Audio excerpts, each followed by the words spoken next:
રાજકોટના જેતપુરમાં રખડતા ઢોરનો ત્રાસ યથાવત છે। ભરબજારમાં રખડતા ઢોરે આતંક મચાવ્યો। રખડતા ઢોરે અનેક લોકોને અડફેટે લીધા, વાહનોને પણ પહોંચાડ્યું નુકસાન, ખાણીપીણી અને લારીઓને પણ નુકસાન પહોંચાડ્યું। આ પહેલા પણ રખડતા ઢોરને કારણે નાગરિકો જે છે અડફેટે લીધા હોય એવા બનાવો બની ચૂકેલા છે।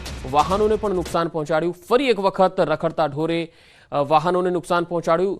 નાગરિકો ખૂબ જ હેરાન પરેશાન છે। જેતપુરમાં આ મામલે હજુ સુધી કોઈ જ કાર્યવાહી કરવામાં નથી આવી અને વારંવાર આ પ્રકારે રખડતા ઢોર નુકસાન પહોંચાડી રહ્યા છે।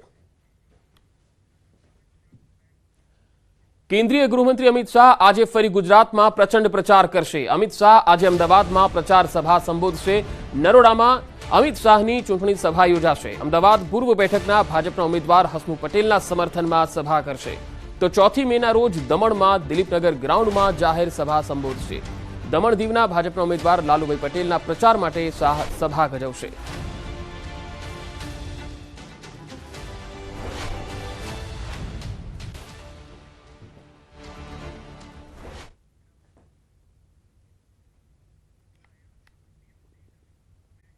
આ તરફ સુરતમાં ભાજપ પ્રદેશ અધ્યક્ષ CR પાટીલ દ્વારા જનજાવતી પ્રચાર કરાયો। ડોર ટુ ડોર મતદાતાઓ અને કાર્યકરો સાથે પાટીલે સંવાદ કર્યો। સુરતના પાર્લે પોઈન્ટ સ્થિત બ્રિજવાસી રેસિડેન્સીના મતદાતાઓ સાથે પાટીલે ચર્ચા કરી। કાર્યકર્તાઓ અને મતદાતાઓને મળી ભાજપ તરફી મતદાન કરવા પાટીલે અપીલ કરી। લોકશાહીના પર્વને ઉજવવા NRI પણ ઉત્સુક છે। વિદેશમાં રહેતા ભારતીયો PM મોદીના સમર્થનમાં અનોખી રીતે ચૂંટણી પ્રચાર કરી રહ્યા છે। અમદાવાદથી નીકળેલી NRI કાર રેલી વડોદરા પહોંચી હતી। વિદેશમાં રહેતા 110 નાગરિકો કાર રેલીમાં જોડાયા હતા। વિદેશી નાગરિકોએ 350 કિલોમીટરની કાર રેલી યોજી PM મોદીને વોટ આપવા અપીલ કરી હતી। આ તરફ વડોદરામાં પ્રચાર દરમિયાન અલગ દ્રશ્યો દેખાયા। વાડી વિસ્તાર વોર્ડ 14માં ભાજપ ઉમેદવાર ડોક્ટર હેમાંગ જોશીના ચૂંટણી પ્રચાર દરમિયાન મતદારોએ હેમાંગ જોશીને રજૂઆત કરી। વર્ષો જૂની ડ્રેનેજની સમસ્યાને લઈ વૃદ્ધ મતદારે કહ્યું, 5 વર્ષથી બૂમો પાડીને થાકી ગયા છીએ। રજૂઆત બાદ ડોક્ટર હેમાંગ જોશીએ સ્મિત લહેરાવતા વૃદ્ધોએ 2 હાથ જોડીને તેઓનું અભિવાદન પણ કર્યું। વાર પર પલટવારના દોર વચ્ચે હવે ચરમસીમાએ પહોંચ્યા છે માહોલ। પરેશ ધાનાણીના વિવાદિત બોલ સામે પાટીલે માફીની માંગ કરી। ચૂંટણી સમયે ગુજરાતની રાજનીતિમાં હવે હરકપદુડા શબ્દની પણ એન્ટ્રી થઈ ગઈ છે।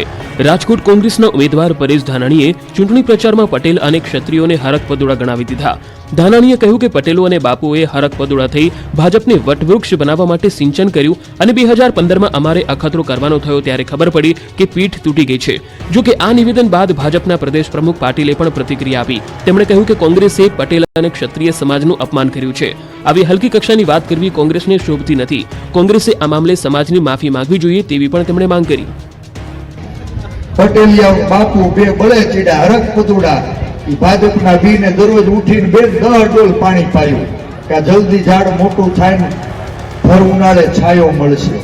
15માં અમારે અખતરો કરવાનો થયો ને ત્યારે ખબર પડી કે વાહા ફાટી ગયા। અને અલગ અલગ ક્ષેત્રમાં સમાજે પણ જે રીતે પોતાનું યોગદાન આપ્યું છે અને એવા સમાજ માટે આવી હલકી વાત કરવી એ એમને શોભતું નથી। એમણે આ બંને સમાજની અને ગુજરાતના લોકોની માફી માંગવી જોઈએ।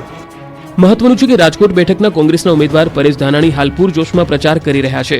તેમની દરેક સભામાં તેઓ આગવી રીતે ભાજપ પર પ્રહાર કરતા નજરે પડે છે। રાજકોટમાં એક સભામાં તેમણે પટેલો અને બાપુએ ભેગા થઈ ભાજપને વટવૃક્ષ બનાવ્યું, તે સમાજ પર ભાજપ અત્યાચાર કરતો હોવાનો આરોપ લગાવ્યો હતો। પટેલિયા બાપુ બે બળે ચીડા હરકપદુડા। આ તરફ કચ્છ અને જૂનાગઢમાં પણ ભાજપના ઉમેદવારો માટે પ્રચાર પૂરજોશમાં જોવા મળ્યો।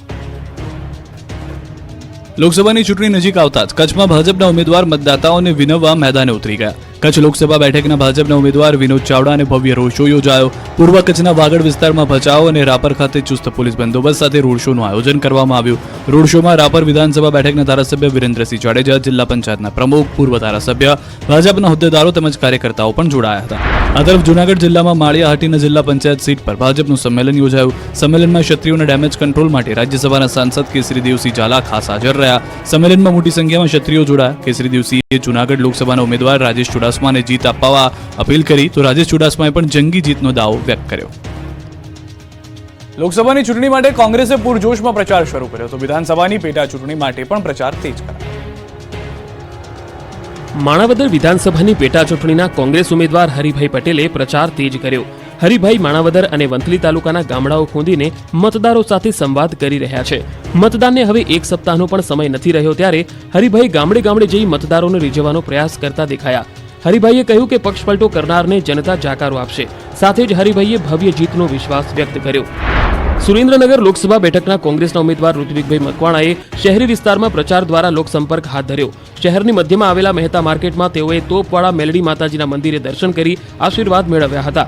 ત્યારબાદ મહેતા માર્કેટમાં આવેલ તમામ હોલસેલ વેપારીઓ અને દુકાનદારોને રૂબરૂ મળી જંગી બહુમતીથી જીતાડવા અપીલ કરી. વેપારીઓ દ્વારા પણ ઠેર ઠેર ઋત્વિકભાઈ મકવાણાનું ફૂલહાર પહેરાવીને સ્વાગત તેમજ અભિવાદન કરવામાં આવ્યું હતું. દાંતામાં ભાજપે મોટો ખેલ પાડ્યો. 200 થી વધુ કોંગ્રેસી કાર્યકરો ભાજપમાં પડ્યા. લોકસભાની ચૂંટણી પહેલા ઉમેદવારો ગોઠવાઈ ગયા છે અને પોતાના વિસ્તારોમાં પૂરજોશમાં પ્રચાર કરી રહ્યા છે. જોકે મતદાન નજીક છે ત્યારે પણ કોંગ્રેસમાં ગાબડા પડવાનો સિલસિલો થમતો નથી. ચૂંટણી પહેલા કોંગ્રેસને વધુ એક મોટો ઝટકો મળ્યો. અંબાજીમાં 200 થી વધુ કોંગ્રેસી કાર્યકરો ભાજપમાં પડી ગયા. ઋષિકેશ પટેલે તમામને ભાજપનું ખીસ પહેરાવીને પક્ષમાં આવકાર્યા. દાંતા તાલુકાના અંતરિયાળ ગામોમાં રહેતા કોંગ્રેસના પૂર્વ પ્રમુખ, માજી સરપંચ અને કાર્યકરો મોટી સંખ્યામાં જોડાયા. અંબાજીમાં સ્નેહ મિલન કાર્યક્રમમાં કોંગી કાર્યકરોએ કેસરીઓ ધારણ કર્યો. આ પ્રસંગે ભાજપના જિલ્લા પ્રમુખ કીર્તિસિંહ વાઘેલા સહિતના આગેવાનો અને નેતાઓ પણ હાજર રહ્યા. આ તરફ અંબાજીમાં ભાજપના કાર્યાલયના ઉદઘાટનમાં ઋષિકેશ પટેલે સંબોધન કર્યું. જોકે સંબોધન દરમિયાન જ ભાજપના નેતાના જ નામ ઉમેદવારનું ભૂલી ગયા. અંબાજીમાં ઋષિકેશ પટેલ રેખાબેન ચૌધરીનું નામ ભૂલી ગયા. મતોથી બેન રેખાબેનને હાથમાં કમળ આપી અને નરેન્દ્રભાઈ પાસે મોકલવાના છે. આ તરફ બનાસકાંઠામાં ભાજપના ઉમેદવારનો આક્રમક પ્રચાર. રેખાબેને ભવ્ય રોડ શો યોજ્યો. મતદાનની તારીખ નજીક આવી રહી છે ત્યારે પ્રચારમાં ઉમેદવારો કોઈ કચાશ રાખવાના મૂડમાં નથી. બનાસકાંઠામાં ભાજપ ઉમેદવાર રેખાબેન ચૌધરીએ ભવ્ય રોડ શો યોજ્યો. ડીસામાં હવાઈ પિલ્લરથી નીકળેલા આ રોડ શોમાં મોટી સંખ્યામાં લોકો જોડાયા હતા. ડીજે સાથે યોજાયેલા રોડ શોમાં રેખાબેન ચૌધરી ખુલ્લી જીપમાં સવાર થયા હતા અને લોકોનું અભિવાદન ઝીલ્યું. રોડ શો દરમિયાન ખ્યાતનામ કલાકાર તુષાર રામી અને દિવ્યા ચૌધરીએ ડીજે પર દેશભક્તિ અને ભાજપના સમર્થનમાં ગીતો ગાઈ લોકોમાં જોશ ભર્યો. રોડ શોમાં ડીસાના ધારાસભ્ય પ્રવીણ માળી અને ભાજપના કાર્યકરો મોટી સંખ્યામાં જોડાયા. રોડ શોમાં કાર્યકર્તાઓ બાઇક ઉપર ભાજપના ઝંડા લઈને નીકળ્યા હતા. રેખાબેનનો રોડ શો ડીસા શહેરના વિવિધ માર્ગો ઉપર ફર્યો હતો, જ્યાં તેમને લોકો તેમજ વેપારીઓનું ભારે સમર્થન મળ્યું હતું. આ તરફ અમદાવાદમાં મતદાનને લઈને તૈયારીઓ પૂરજોશમાં. સ્ટ્રોંગ રૂમની સમીક્ષા કરાઈ. રાજ્યમાં 7 મેના રોજ લોકસભાની ચૂંટણી યોજાવાની છે, જેને લઈ વહીવટી તંત્ર દ્વારા તડામાર તૈયારીઓ શરૂ કરાઈ છે. ચૂંટણી પંચની ટીમ પહોંચી એલડી એન્જિનિયરિંગ કોલેજ અમદાવાદના ડીડીઓ અને ઓબ્ઝર્વર દ્વારા સ્ટ્રોંગ રૂમની સમીક્ષા કરવામાં આવી. એલડી એન્જિનિયરિંગ અને ગુજરાત કોલેજ ખાતે સ્ટ્રોંગ રૂમ તૈયાર કરાયો છે. બંને કોલેજને કિલ્લેબંધીમાં ફેરવવામાં આવશે. તો બીજી તરફ સ્ટ્રોંગ રૂમ બહાર તારની ફેન્સિંગ કરાઈ છે. સ્ટ્રોંગ રૂમની બારીઓ પણ સીલ કરી દેવામાં આવી. આ ઉપરાંત સ્ટ્રોંગ રૂમ બહાર સીસીટીવીથી બાજ નજર રખાશે. આ તરફ મતદાન સાથે સંકળાયેલા કર્મચારીઓ પણ સજ્જ બની રહ્યા છે. મતદાનને લઈને કર્મચારીઓને ટ્રેનિંગ અપાઈ રહી છે. જે કર્મચારીઓને મતદાનની કામગીરી સોંપાઈ છે તેઓને ઈવીએમ અને વીવીપેટની ટ્રેનિંગ આપવામાં આવી. અલગ અલગ સેશનમાં 1500 થી વધુ કર્મચારીઓને ટ્રેનિંગ આપવામાં આવી. ટ્રેનિંગ સેન્ટર પર જ પોસ્ટલ બેલેટની વ્યવસ્થા કરાઈ છે, જ્યાં તાલીમ સાથે સંકળાયેલા કર્મચારીઓએ મતાધિકારનો ઉપયોગ કર્યો હતો. ચૂંટણી ફરજમાં રોકાયેલા કર્મચારીઓએ પોસ્ટલ બેલેટથી મતદાન કર્યું. ચૂંટણી ફરજ પર રોકાયેલા કર્મચારીઓ મતદાનથી વંચિત ન રહી જાય એ માટે આયોજન. ગુજરાતમાં ત્રીજા તબક્કામાં લોકસભાની ચૂંટણીનું મતદાન થવાનું છે, જેને લઈને ચૂંટણી કર્મચારીઓને ઈવીએમ અને વીવીપેટની ટ્રેનિંગ આપવામાં આવી રહી છે. ત્યારે ટ્રેનિંગ સેન્ટર પર પોસ્ટલ બેલેટની પણ વ્યવસ્થા કરાઈ, જ્યાં તાલીમ સાથે સંકળાયેલા કર્મચારીઓએ પોતાના મતાધિકારનો ઉપયોગ કર્યો. ત્યારે 85 થી વધુ વય ધરાવતા વડીલો અને દિવ્યાંગોએ પણ બેલેટ પેપરથી મતદાન કરી પોતાના મતાધિકારનો ઉપયોગ કર્યો. આ તરફ વલસાડ જિલ્લામાં ચૂંટણી ફરજ પર રોકાયેલા પોલીસ જવાનોએ મતદાન કર્યું. વલસાડ પોલીસ હેડક્વાર્ટર પર પોલીસ જવાનો માટે પોસ્ટલ મતદાનની વ્યવસ્થા કરવામાં આવી હતી, જેમાં જિલ્લામાં ફરજ બજાવતા 1122 થી પણ વધુ પોલીસ જવાનોએ પોતાના મતાધિકારનો ઉપયોગ કર્યો. પોસ્ટલ બેલેટ મતદાન દરમિયાન વધુમાં વધુ લોકશાહીના પર્વમાં ભાગ લે અને મતદાન અવશ્ય કરે તેવું કલેક્ટર અને વલસાડ જિલ્લા પોલીસ વડાએ જણાવ્યું હતું.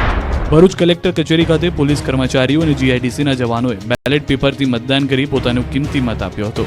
ભરૂચ એસપી મયુર ચાવડાએ પોતાનો મત બેલેટ પેપરથી આપી જનતાને પણ એમનો મત આપવા જાગૃતિ માટે સૂચન કર્યા.